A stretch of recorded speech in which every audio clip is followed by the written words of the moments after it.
सारी अयोध्या नगरी में आनंद की लहर दौड़ गई। भगवान श्री राम अयोध्या में आए, उनका महाअभिषेक किया और अयोध्या के राज सिंहासन के ऊपर भगवान को बिठाया। बोलो सीताराम जी महाराज की जय। भगवान श्री राम अयोध्या का राज्य चलाने लगे। सुखदेव जी महाराज कह रहे हैं राजा परीक्षित से, बोले राजन मैंने आपके भगवान श्री राम का ये चरित्र सुनाया। राजा परीक्षित करे बोले आप मेरे को भगवान कृष्ण का चरित्र सुनाओ। सुखदेव जी महाराज कह रहे हैं और कथितो वंश विस्तारो भवतां सोम सूर्ययो राज्यं चोभय वंश्यानां चरितं परमाद्भुतम् यदोष्य धर्मशीलस्य नितरं मुनिसत्तमः तत्रं सेनावतीर्णस्य विष्णोर्देव्या विशंसनः। सुखदेव जी महाराज कहे बोले राजन अब आपको मैं चंद्रवंश की कथा सुनाता हूँ। भगवान नारायण की नाभि से कमल उत्पन्न होता है और कमल से ब्रह्मा जी महाराज का प्राकट्य होता है और ब्रह्मा जी के नेत्रों से अत्रि ऋषि होते हैं और अत्रि के चंद्रमा के बुद्ध और बुद्ध का विवाह मनु की कन्या इला के साथ होता है, जिसके पूर्वा आदि 5 पुत्र, इसमें नवस यति याति सयाति आयाति विगति और कृति ये 6 पुत्र होते हैं। और ये याति का शुक्राचार्य जी महाराज की पुत्री देवयानी के साथ विवाह होता है। तो देवयानी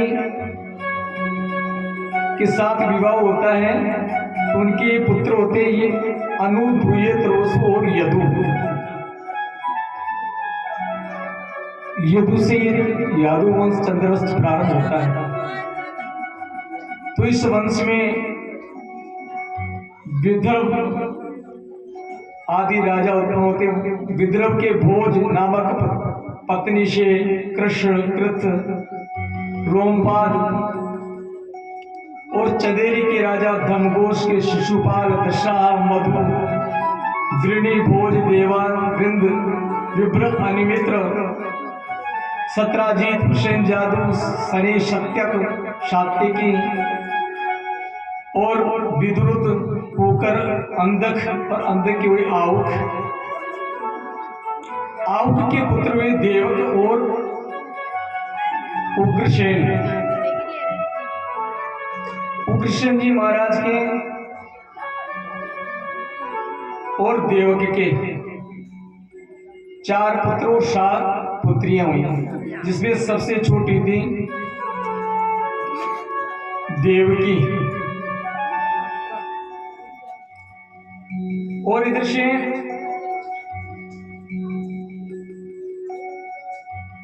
सूरमंडल के शूरसेन महाराज के पुत्र वासुदेव। तो देवक और उग्रसेन जी महाराज के पुत्रवा कंस। राजा परीक्षित पूछने के लिए कंस का जन्म कैसे हुआ। सुखदेव जी महाराज करे बोले राजन उग्रसेन का विवाह पवन रेखा के साथ हुआ। एक दिन ये पवन रेखा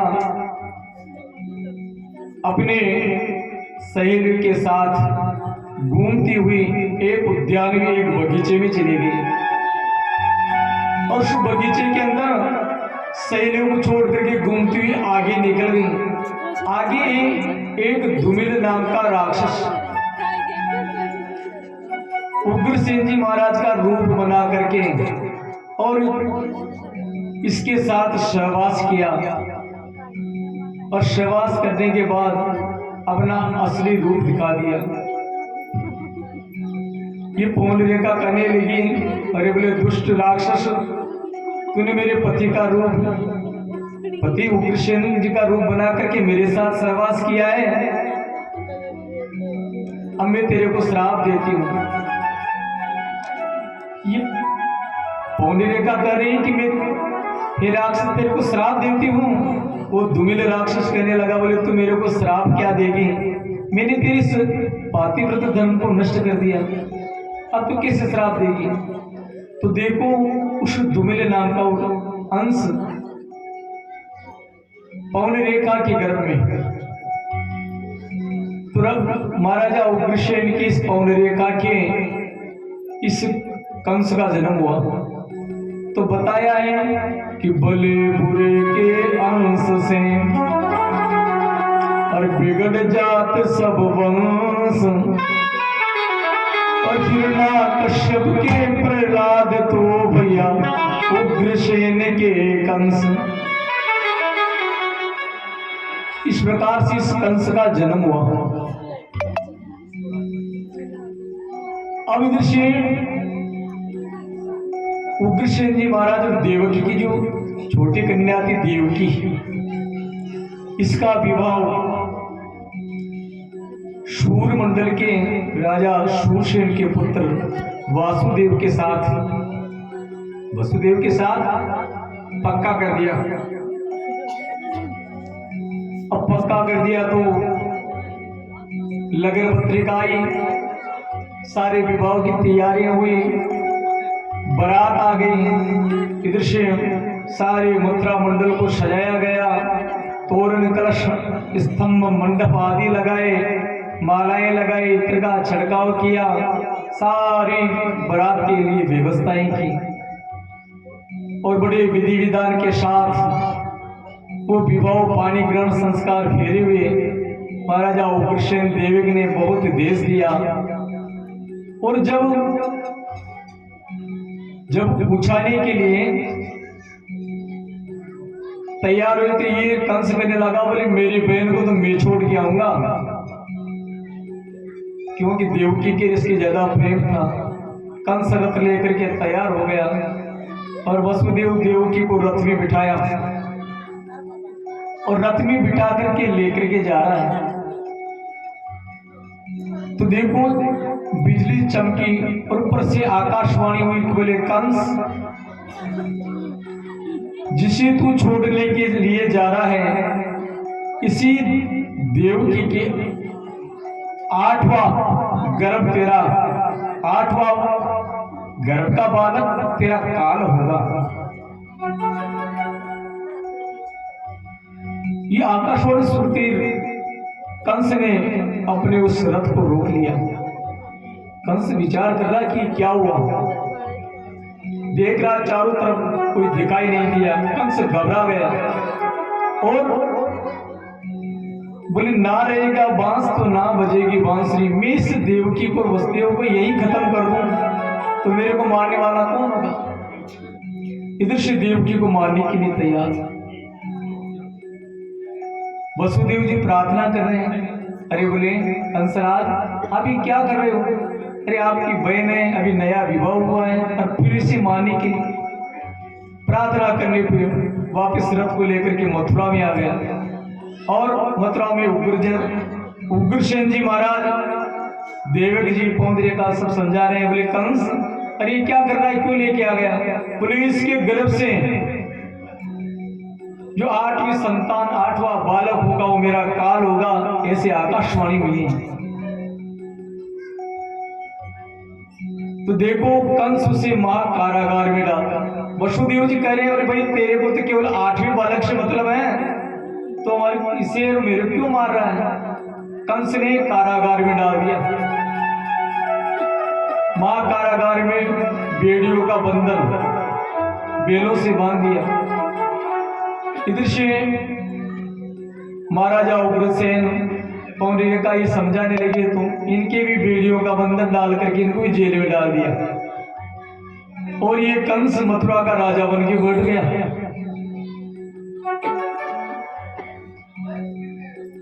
अब इधर से सबसे पहले इस देवकी के बालक का जन्म हुआ तो ये कंस उस जेल में आया, आकर के इस बालक को लेकर के शिला के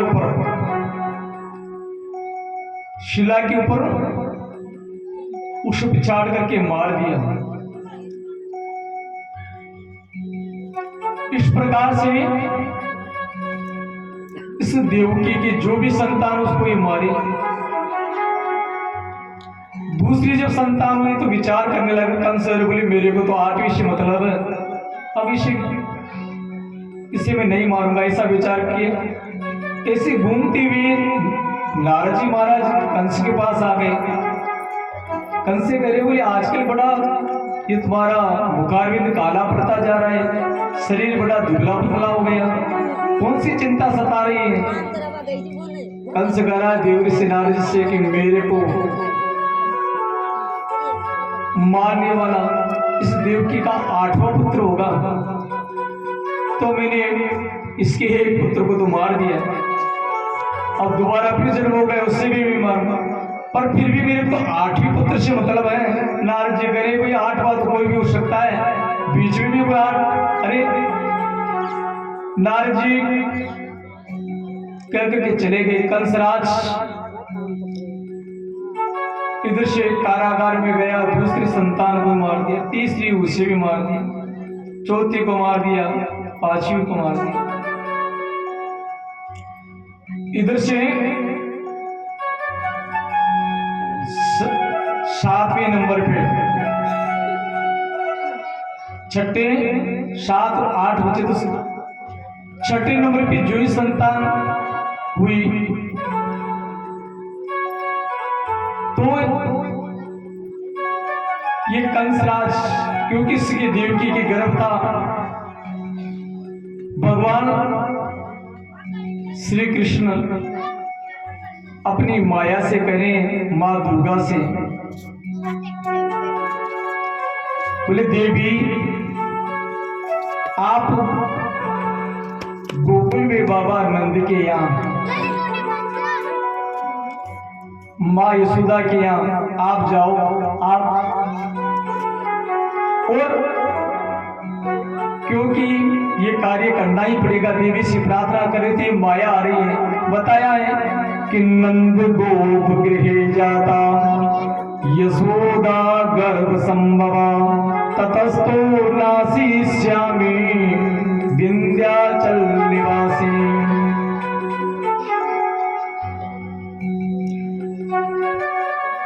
इधर से 6ठे पुत्र का उससे मार दिया, 7वां गर्भ में आया और भगवान ने अपनी माया से संकर्षण माया 7वें गर्भ को रोहिणी जी के गर्भ में जाके स्थापित कर दिया। कंस को मालूम पड़ा वही 7वां गर्भ में गिर गया और 8वीं गर्भ में भगवान श्री कृष्ण माँ भगवती से माया से करे, बोले जाओ आप तो बाबा नंद के यहाँ यशोदा जी के गर्भ से आपका प्राकट्य जन्म होगा और मेरा जन्म कारागार के अंदर, जेल के अंदर देवकी के यहाँ। और हे माया, मेरे को मथुरा मंडल से, कंस के उस जेल से मेरे को लेकर के और वसुदेव यहाँ गोकुल के अंदर आएंगे, और हे मेरी माया, तेरे को यहाँ से मथुरा में जा, कंस के जेल में, और जो ही कंस आपको मारने के लिए आएगा, आकर के जो ही आपके पांव पकड़ करके मारने के लिए ऊपर करेगा, हे देवी हिमाया उसके हाथ से छूट करके आकाश मार्ग में अष्टभुजा धारण करके कहना है कि कंस तू मेरे को क्या मारता है, तेरे को मारने वाला ब्रिज में पैदा हो गया। इतनी बात भगवान अपनी माया से कहे। तो देखो 8वीं गर्भ के अंदर इधर से मथुरा मंडल में वो कारागार के अंदर वसुदेव देवकी के गर्भ में, और इधर से भगवान की माया बाबा नंद के यहाँ यशोदा जी के। तो देखो भादवे के महीने में अष्टमी के दिन रात्रि में भगवान का ये प्राकट्य होता है। भगवान को जन्म कब लेना पड़ता है, भगवान को अवतार कब लेना पड़ता है, बताया है कि यदा यदा ये धर्मस्य ग्लानिर्भवति भारत अभ्युत्थानाम धर्मस्य तदात्मानं सृजाम्यहम् परित्राणाय साधूनां विनाशाय च दुष्कृतां धर्म संस्थापनार्थाय संभवामि युगे युगे। भगवान कह रहे हैं कि मैं जब जब इस धर्म की हानि होती है, गिलानी होती है, अधर्म बढ़ता है, पापाचार छा जाता है और मानव असुर वृत्ति धारण करता है, तो भगवान को अवतार लेना पड़ता है।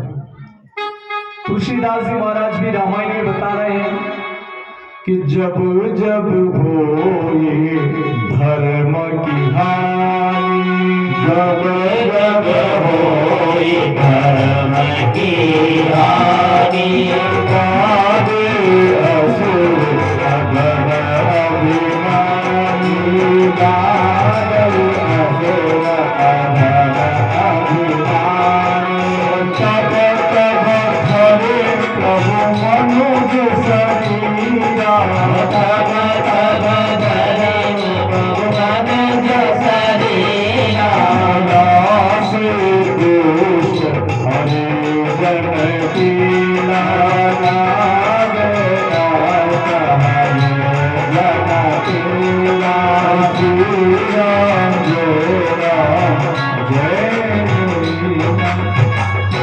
यानी जब जब हुई धर्म की हानि, इस धर्म की हानि होती है, गिलानी होती है, जब जब हुई धर्म की हानि, बाडे असुर अधम अभिमानी, तो तब तब धरे प्रभु मनुज शरीरा, नासे दुष्ट हरे जन पीरा। इस धर्म की स्थापना करने के लिए, अधर्म को मिटाने के लिए भगवान का प्राकट्य, भगवान को अवतार लेना पड़ता है। तो भगवान आज कारागार के अंदर मथुरा मंडल में, जेल में वसुदेव देवकी के यहाँ देवकी को चतुर्भुज रूप में दर्शन दे रहे हैं। देवकी प्रार्थना कर रही है, हाथ जोड़ के प्रार्थना, सत्यमृतं सत्य परम त्रिसत्यम, सत्ये योनिं निहितं च सत्ये, सत्येषु सत्येन्द्रित सत्य नेत्रं, सत्यात्मकां शरणं प्रपन्नो। चतुर्भुज रूप दर्शन दे रहे हैं। देवकी जी कह रहे हैं, बोले प्रभु हे नारायण, आप इस रूप में नहीं, बालक रूप में मेरे अवतरित हो। तो देखो भगवान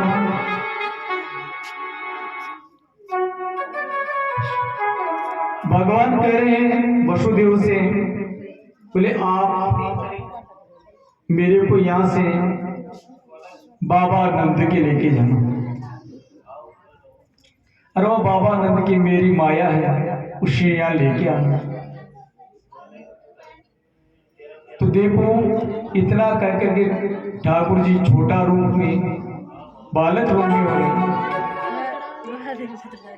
इधर से बाबा नंद, रात का टाइम था, ठाकुर जी को, भगवान को, अरे टोक में छाजरे में सिर पे रख करके लेकर के जा रहे हैं। रात्रि का समय था, मंद मंद बरसात हो रही थी, और यमुना को पार करके यमुना महारानी विचार करके आज मेरे प्राणनाथ प्राणेश्वर जा रहे हैं, तो यमुना भी बढ़ने नहीं। वसुदेव जी के अरे गले तक पानी। ठाकुर जी विचार कर रहे हैं कि ये यमुना अरे ऐसे नहीं उतरेगी जब तक मेरे चरणार बिंदु को छूना चाहती है। चरणार बिंद झुके ही उतरेगी। यमुना बड़ी मुखार बिंद तक आ गई।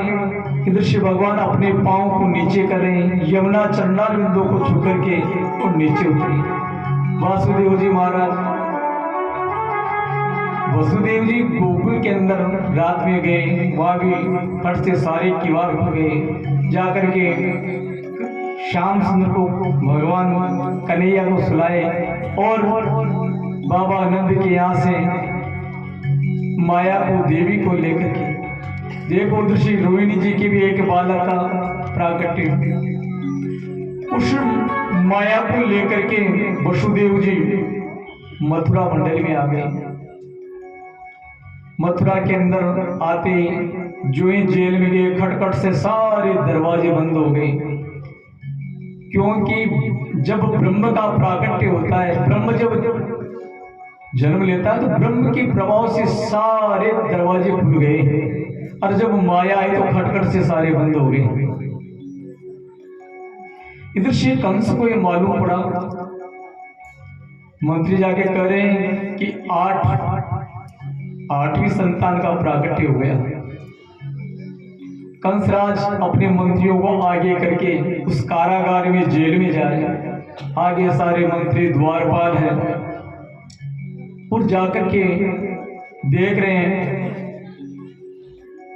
जाकर के देखते हैं तो ये कन्या, इसे देखकर के कंस विचार कर रहा है क्या अरे देवताओं की वाणी वो भी असत्य होती है क्या? मेरे को मारने वाला 8वां काल और ये कन्या मेरे को किस? कंस अनेक प्रकार के विचार कर रहे हैं। विचार करके देवकी के हाथ से उस कन्या को छीनने लगा। देवकी कहने लगी भैया कंसराज, अरे इसे तो मेरे को कांच ले कब्जे के रूम में दे दो। रो रही है, बार बार प्रार्थना कर रही है, पांव पकड़ रही है। कंसराज माना नहीं और हाथ से उस कन्या को छीन करके और बाहर कारागार के बाहर एक शिला थी, शिला पे लाके दोनों पांव पकड़ करके और ऊपर करके जो इस शिला पे पिछाड़ने के लिए तैयार हुआ और कंसराज के हाथ से वो देवी माया वो कन्या छूट करके आकाश मार्ग में जाकर के अष्टभुजा धारण करके और कंस से कहे बोले कंस, अरे मेरे को क्या मारता है? तेरे को मारने वाला इस ब्रिज में पैदा हो गया। इधर से कंस घबरा गया। कंस घबरा गया कि क्या देवताओं की वाणी भी झूठी होती है और मेरे को मारने वाला इस ब्रिज में पैदा हो गया। सुखदेव जी महाराज कह रहे कि उधर बाबा नंद जी के, यशोदा जी के,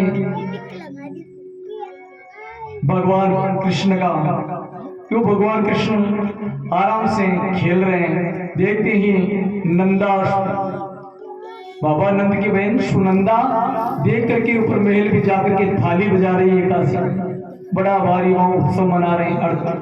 कह रहे बोले देखो बाबा नंद के बुढ़ापे में जाकर के रोहिणी जी के भी बालक का जन्म हुआ। तो देखो बड़ा भारी उत्सव मना रहे हैं बाबा नंद के यहाँ।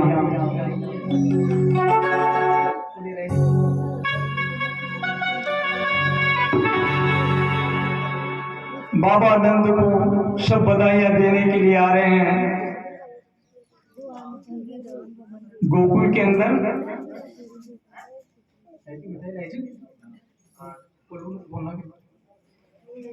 सब बधाइयां दे रहे हैं भैया, पेड़ वाले भैया।